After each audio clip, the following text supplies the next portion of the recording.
And I'm very glad to introduce Dr. Maheepathi, a passionate and experienced educator with over 27 years in teaching, holding a PhD in English, MAD in language education, and MA in child psychology.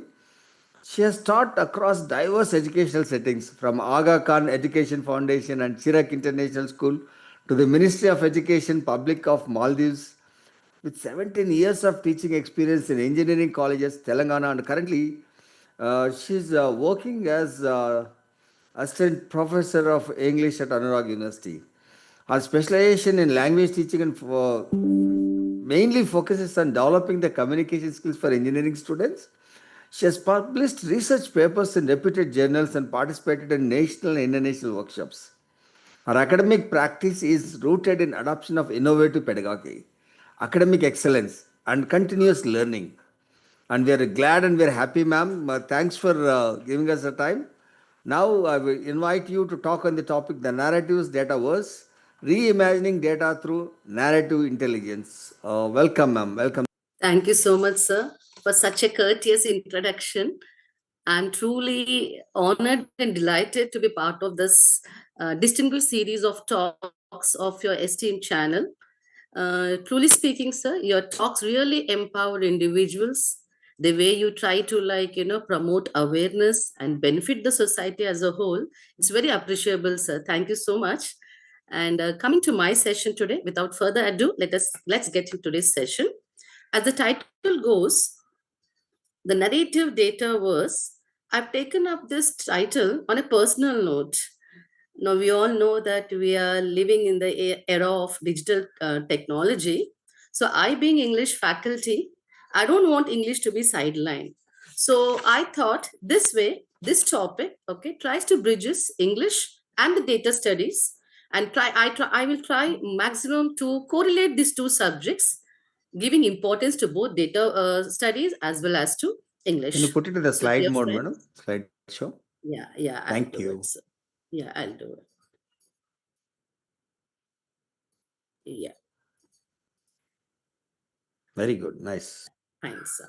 So, as we all know, we are living in a world where the data is overflowing. From the moment we wake up and check our phones, or to every click, to every swipe we do, or an online search we look into, data is being created non-stop, which helps and influences the individuals.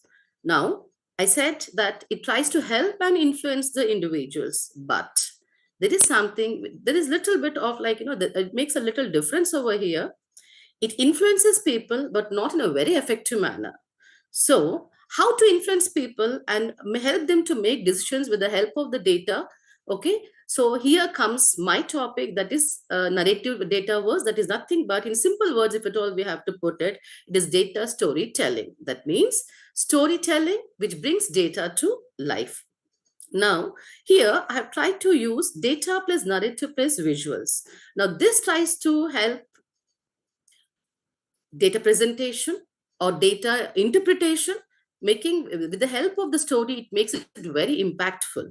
Now, in today's session, we are trying to find out what is data storytelling, why is data storytelling important, and how to convert data into stories, and who can use it.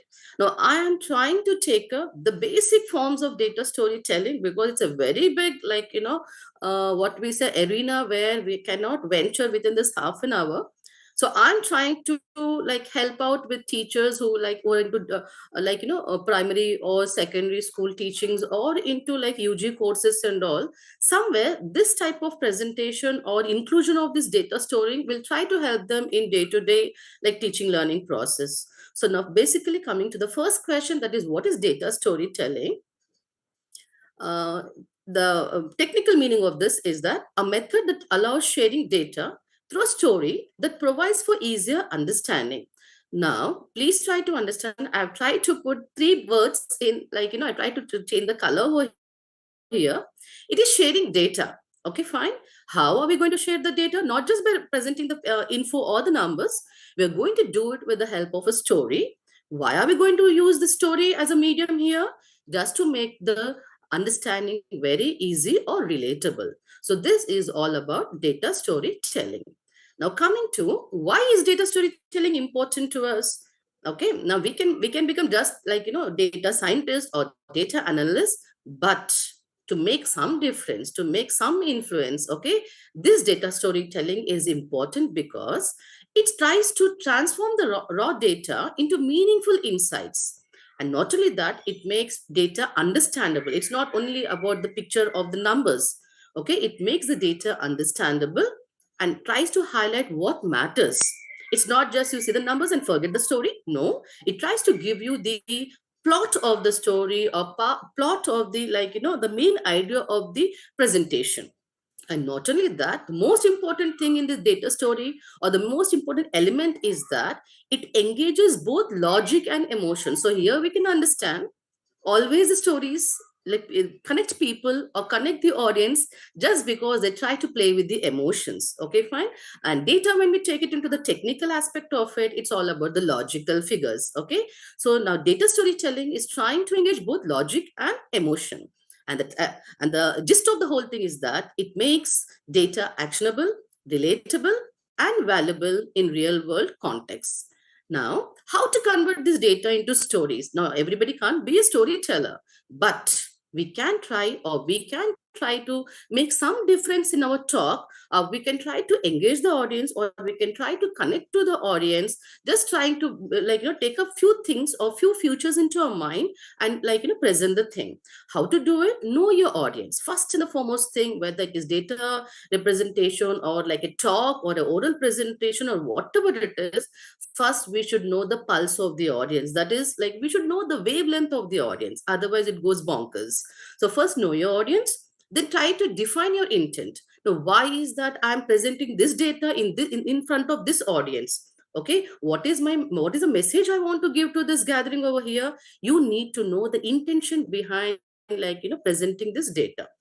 Then the third one is find the story in the data. Now, for example, storytelling is cannot be any big story you take up and try to explain it to people. People are not like that. People are very much smarter. So how are we going to do it? Take a relatable story, try to give it a market value, try to give it a life, what we say, like life situations, somewhere a person with his basic instinct can connect to the data. So we need to find a story relatable to the outcome, to the findings or the observations of the data. Now, another important thing is find the story arc. Now, basically, when we say story, it can be fairy tales, it can be fables, it can be films, it can be like any story, narration. Okay, but three important things, that is how the story starts, that is the introduction, and how are we going to expand the plot or explain the details of the story, and at the end, how are we going to conclude the story, that is how are we going to give the message, or like how are we going to sum up the whole story. This is what we need to understand. If at all the introduction is not good, if at all the explanation is not good, if at all the conclusion is not good, nowhere we can reach the audience. So we should find the story arc. It's a very basic important feature. Then not only this, when because it is all about the data representation, use the right visuals. Well, what do you mean by right visuals? According to your data, according to whatever observations you have made, okay, whichever way you want to present to the audience, see that whether with the help of the charts or the bar graphs or the pie charts or pictorial things, anything you take up, it should suit the data and it should also convey the message what you want to do it.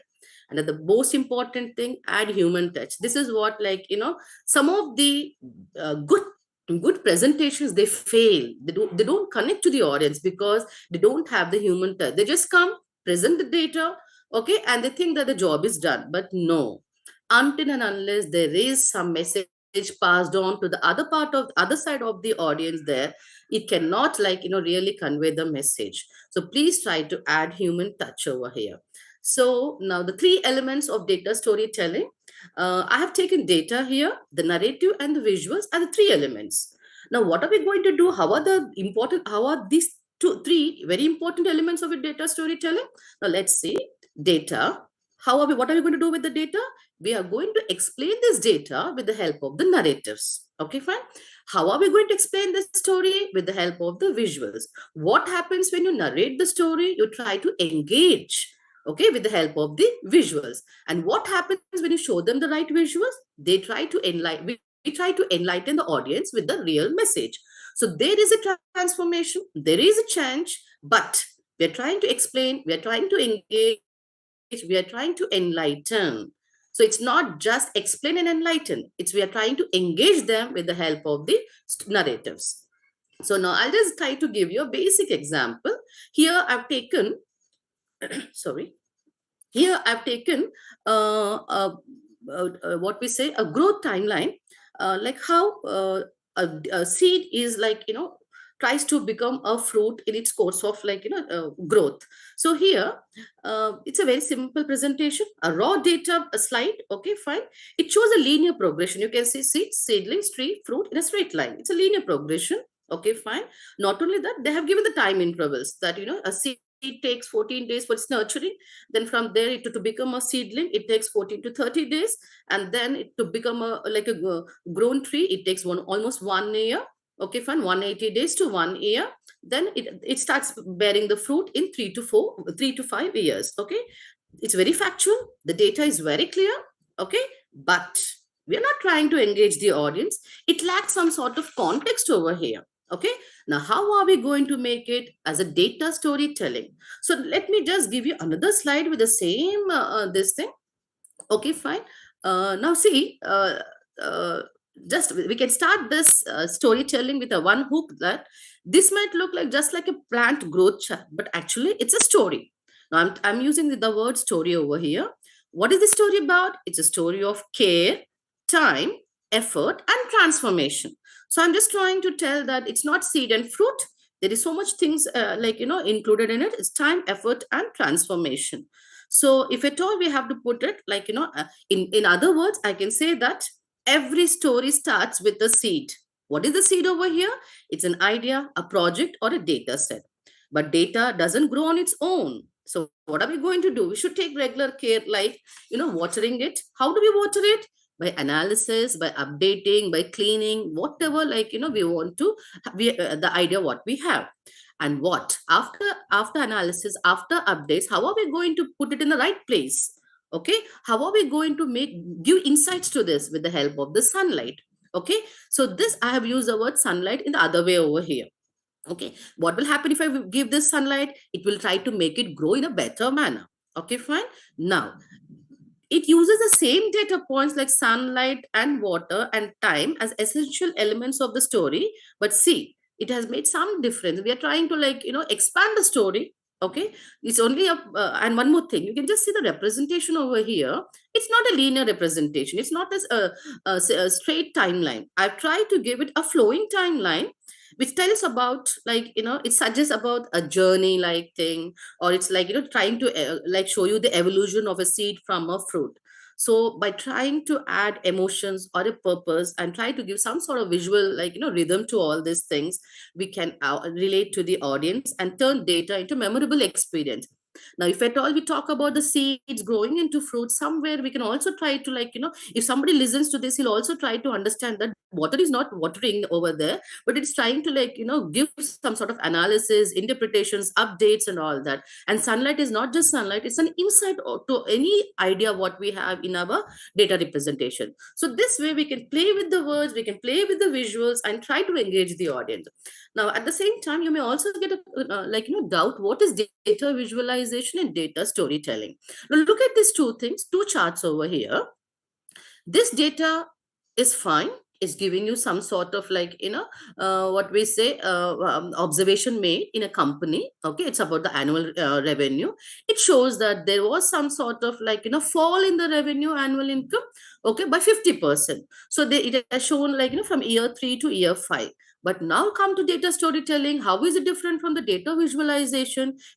We are just not showing the numbers. We are trying to interpret this observation. Okay, how are we interpreting this information? Now just see, they are trying to show you what is the reason behind this downfall.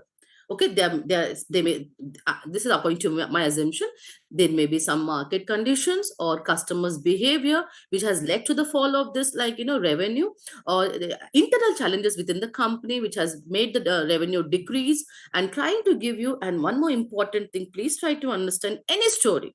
If you take a film story, you take any story or novel story, whatever it is, we need three things, that is character, conflict, and resolution. Same like that, we have seen that there is some sort of like characters, that is that income thing over here, then there's a conflict, there is a downfall of revenue over here, and then what are we going to do it? The last thing is finding the resolution or some sort of action or some sort of solution. This way we can engage the audience over here. So this is the main difference between data visualization and data storytelling.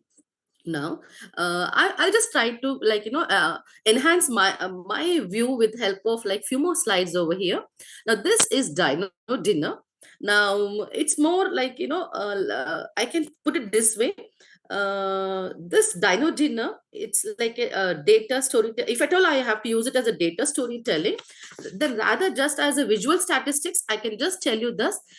The 65% or the 35% herbivorous and the carnivorous thing, I can put it into a very relatable and memorable story using this visual. Okay, fine. We can start by saying that, have you ever wondered what dinosaurs had for dinner? If at all we start the talk like this, okay, fine. They try to, like, this, if at all you're presenting in front of students, they may try to, like, ponder, like, give some sort of, they can rake their brains, like, what can it be like? Okay, so here we can start by saying that, have you ever wondered what these dinosaurs, like, they would have for their dinner? Okay, and let's take a bite into the history and find out what was really on their, like, meal on their plates. So just like we have lunch and dinner, dinosaurs, what did they had? They also had meals. But now let's look at the figure. You find that this figure, we have a bone over here and we have like, yeah, plants over here. So here, this is nothing but a bone as a tree. Okay, fine. Now it is a visual metaphor, I can say. Okay, it's a food tree. In fact, it's a food tree. Okay, it grows into two dino diets. That is, the leaves represent plant-eating dinosaurs, that is herbivores, and then the rest of the bone leads to meat eaters, that is what we say is carnivores. Okay, so it, in a metamorphical way, it's not just a chart, it's trying to tell that most of the dinosaurs, like, 65% of the dinosaurs munched on the plants. Okay, whereas, like, others were peaceful gazers of this, like, dinosaur world. Okay, they limited themselves to 35%. So this is how we can try to, like, bring some story, any image, any picture, any pictorial, any presentation, we can build up stories. Now what if I told you that, a ball could tell us a story, not just a game? Now I think you can understand from this, this is just not a football. Okay, if you closely look at this, it's half a cricket ball and half a basketball too. Okay, now this slide talks about how much world, like, loves each sport. Especially it talks about the percentage of the fans, or the, like, how the fans love the game. Okay, now if it at all we have to translate this data into narrative, then we can say that football with 4 billion fans is the world's most beloved game. That means almost half of the planet likes this football game. Okay, fine. No wonder it takes up half, the biggest slice of the ball over here. Okay, fine. So we can, this way we can say that, like, how the football is, like, liked by like half the million, or half of the planet people. Okay, then it comes the cricket with over 2 million 2 billion fans. It might be less visible, okay, globally, but cricket dominates the entire continent. This we all know about it. Okay, and the last slice of the pick is the basketball with over 1 billion fans around the world. So the ball here is an object. Okay, fine. It itself becomes the chart when you're trying to blend three worlds of sports and trying to showcase the popularity of these sports. So this storytelling is really, like, trying to like, make simple data into some sort of like relatable data. Now come, I'll just come to this little later. Now this is which I wanted to show you a video, but, like, because of some technical glitch, I'm not able to open my video. This was really a eye-catchy thing when I was just, like, trying to find out about the storytelling and all here. If at all you can just see at the Google, what we say logo over here, we don't find double O over here, but it is replaced by 25. So we can understand that this video talks about how 25 years in search with Google. That means what was mostly searched in Google in these 25 years. So the Google company has come out with such a beautiful narrative.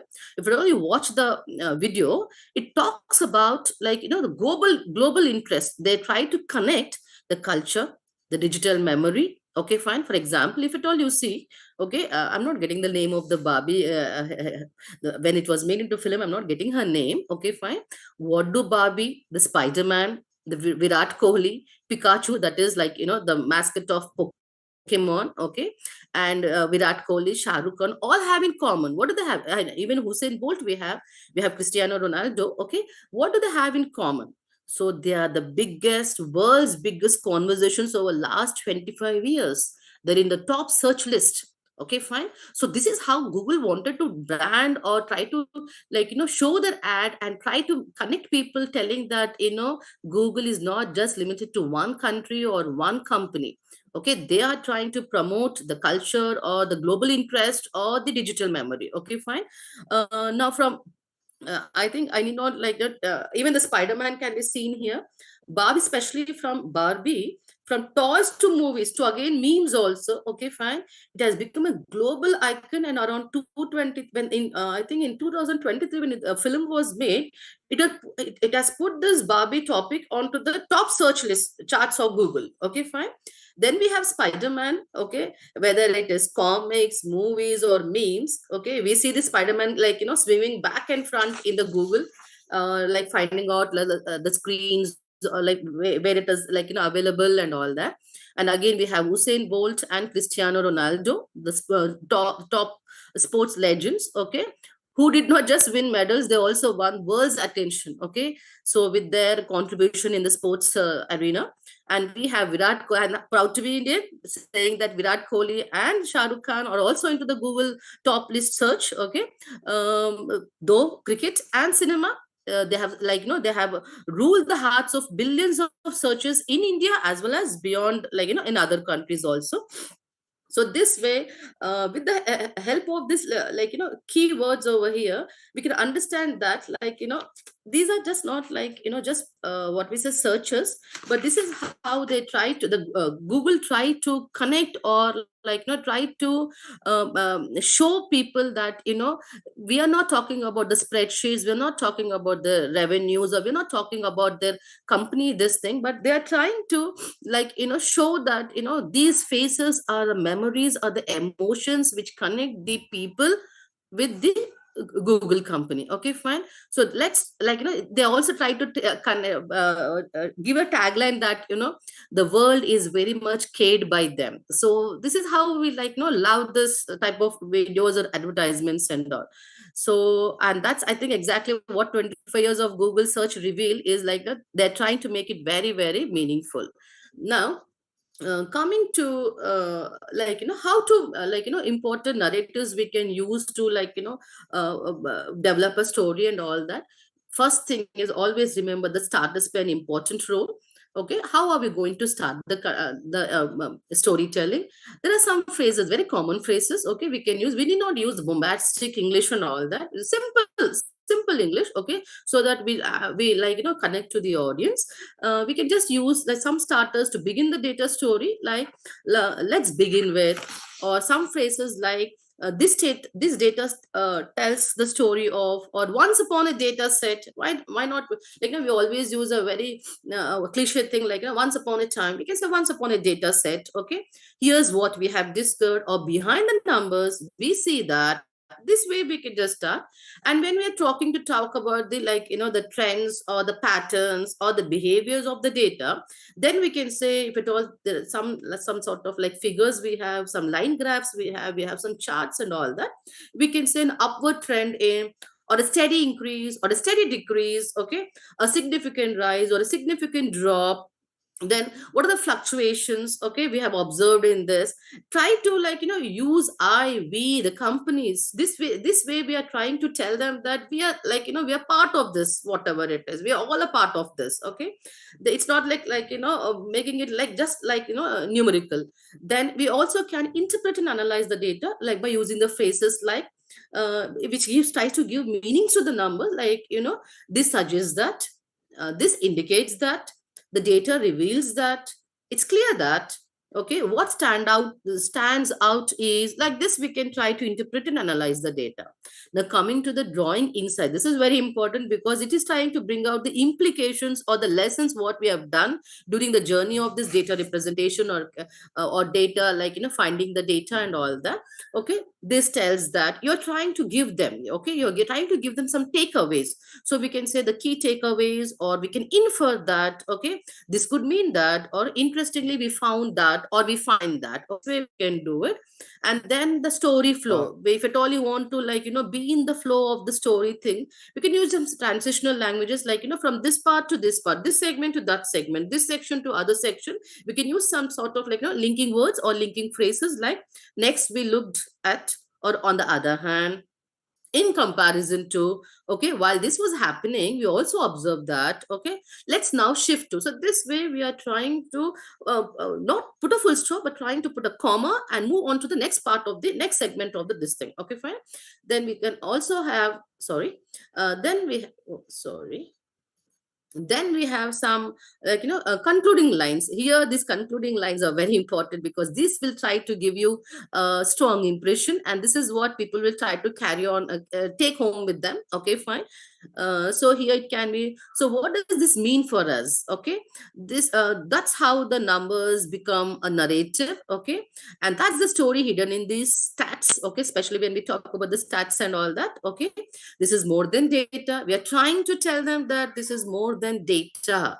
So people, when the audience are listening to you, they'll understand that, oh, they're just not giving the numbers, they're trying to tell you what is, like behind the screens of these numbers, okay, fine.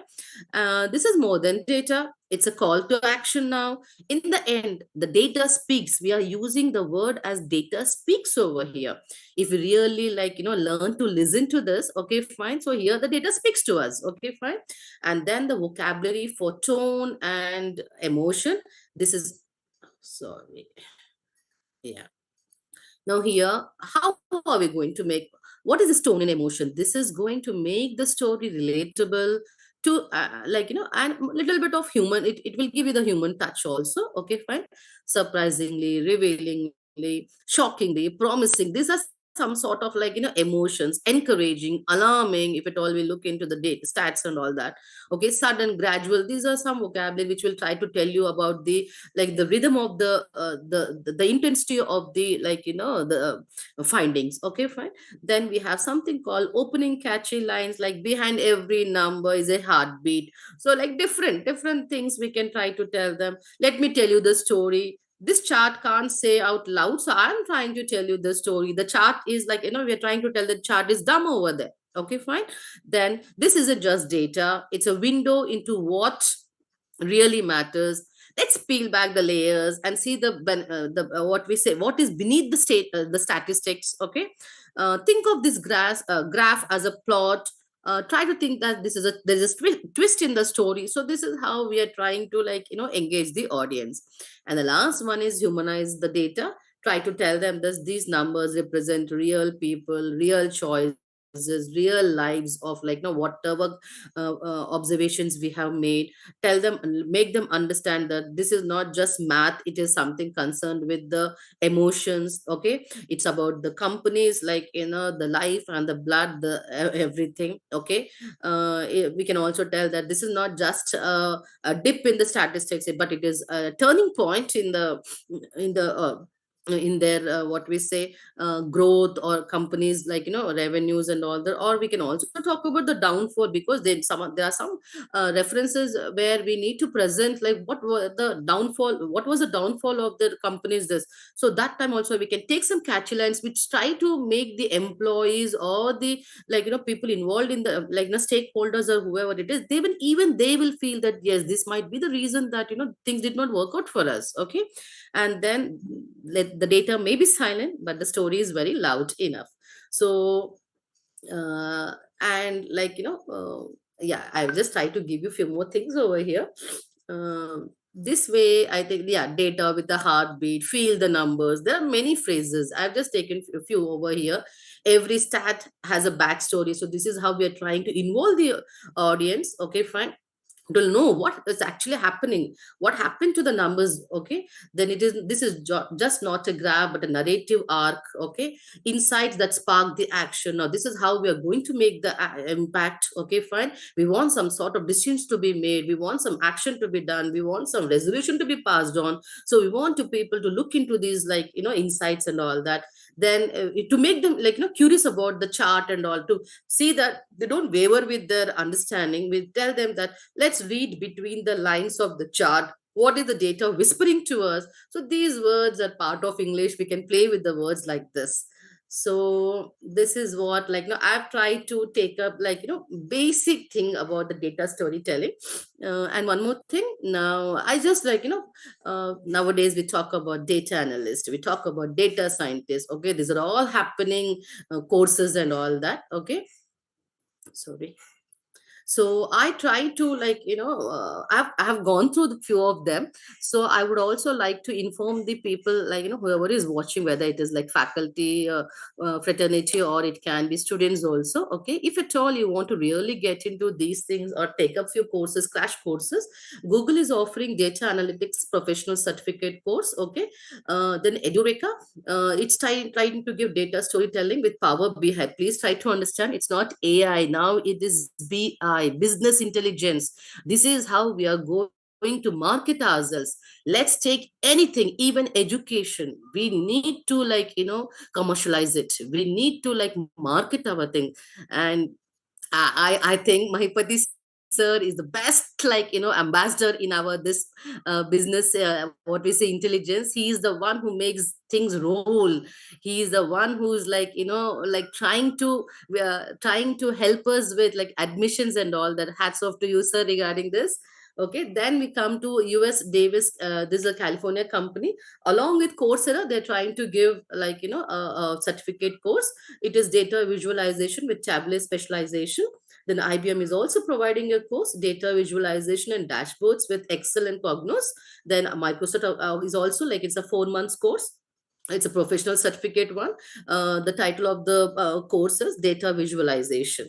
So I would like to, like, end, like, a quote which always talks about, like, how intelligent a human is.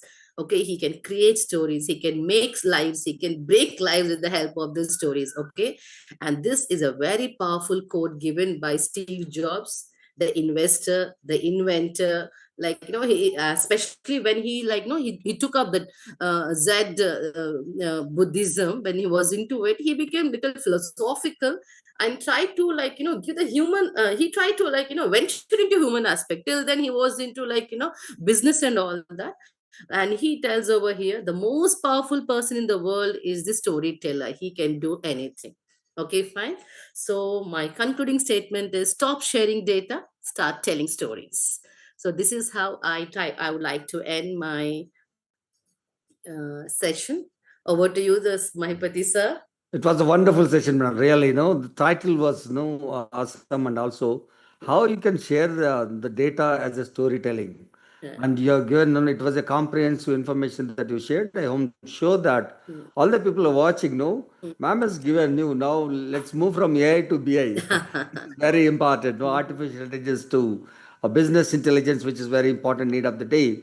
I once again thank Banu ma'am for giving her time and valuable session on about the data storytelling, how you can, because how she also shared the information how you can learn future. I really appreciate that, madam, the certification courses which are available and how they can go ahead. It was very nice, informative, and inspiring, and future oriented. I don't know. No, right now the jobs for the data analytics or data storytelling people, whatever their prediction is that they are going to become 10x jobs in future Yes. with the data analysis and also business intelligence, as you rightly said that. Once again, thank you very much. Thanks a lot. Welcome, sir. Uh, I'm all honored, thanks, all sir. the Thank you. viewers. Thank you. Thank you, Thank ma'am. All the viewers, thank you very much for watching this video. Subscribe the channel and like the channel, and share with your near and dear, so that it will be useful and helpful for others. Thank you very much. Have